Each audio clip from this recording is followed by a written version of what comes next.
किसी शय की नहीं कोई तलाफी, बस माफी। सदाए अश्क खूं है, बस माफी, बस माफी। लड़ाई कोई भी हो, झगड़ा कोई भी हो, फसाद कोई भी हो, आखिरकार टेबल टॉक, मुज़ाकरात, कुछ लो कुछ दो, एतराफ़, माज़रत, तलाफ़ी और माफ़ी पर ही ख़त्म होता है। और इसी इंतहाई नतीजे को डील भी कहा जाता है। जिस माशरे में कानून, उसूल और आइन की पासदारी हो, वहाँ गलतियों पर फौरी सज़ाएं मिलती हैं, और जहाँ जिसकी लाठी उसकी भैंस का कानून हो, वहाँ माफियाँ और डीलें होती हैं।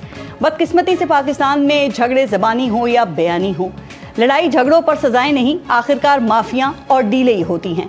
मियां मोहम्मद नवाज शरीफ की हुकूमत का जनरल मुशर्रफ से झगड़ा हुआ तो जनरल मुशर्रफ ने मुल्क में मार्शल लॉ लगाकर उस वक्त के वजीर आजम मियां नवाज शरीफ को जेल में डाल दिया और उनको तैयारा साजिश केस में उम्र कैद की सजा भी करवा दी। लेकिन एक साल बाद ही शरीफ खानदान को बाहिफाजत तैयारे में बिठाकर सऊदी अरब रवाना कर दिया गया, क्योंकि हमारे यहाँ तो आखिरकार माफियां और डीलें ही होती हैं। मार्शल लगा तो बेनजीर भुट्टो जिला वतन थी। जनरल मुशर्रफ ताकत के तरंग में थे। उन्होंने ऐलान किया कि बेनजीर कभी मुल्क वापस नहीं आएंगी। लेकिन 5 साल में बहुत कुछ बदल गया। बेनजीर भुट्टो ने खूब मज़ाहमत की तो नतीजा एक NRO की सूरत निकला, और इसी NRO के रियायती पैकेज से बेनजीर भुट्टो की वतन वापसी भी निकल आई, क्योंकि हमारे यहाँ तो आखिरकार माफियाँ और डीलें होती हैं। पैनमा आया तो मुल्क का सियासी निज़ाम हिल कर रह गया।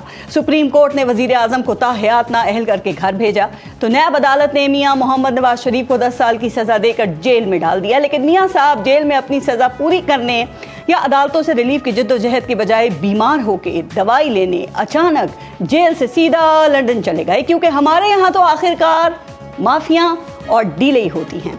अब सदर पाकिस्तान आसिफ अली जरदारी के ईंट से ईंट बजाने वाला जो बयान था, उससे कौन नहीं जानता। उन्होंने एस्टेब्लिशमेंट को ललकार तो लिया, लेकिन इस मज़ाहमती ललकार को आगे बढ़ाने के बजाय मुल्क से ही चले गए और मुकम्मल खामोश भी हो गए। और फिर सियासत में उस वक्त वापस आए जब सिस्टम को मियां मोहम्मद नवाज शरीफ के खिलाफ उनको इस्तेमाल करने की अशद ज़रूरत थी, क्योंकि हमारे यहाँ तो आखिरकार माफियाँ और डीलें होती हैं। ये तो माजी की मिसालें हैं। अब एक बार फिर इसी माफ़ी पर झगड़ा चल रहा है। एक तरफ से सदके दिल से माफ़ी का मुतालबा है तो दूसरी तरफ से मशरूत माफ़ी की पेशकश है।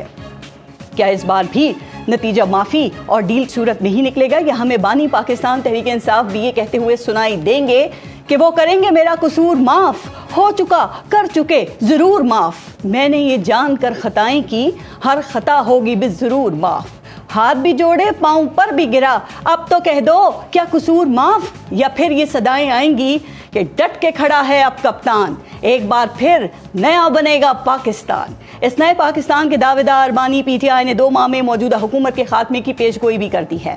क्या वाकई इस हुकूमत के पास सिर्फ 2 माह का ही वक्त है?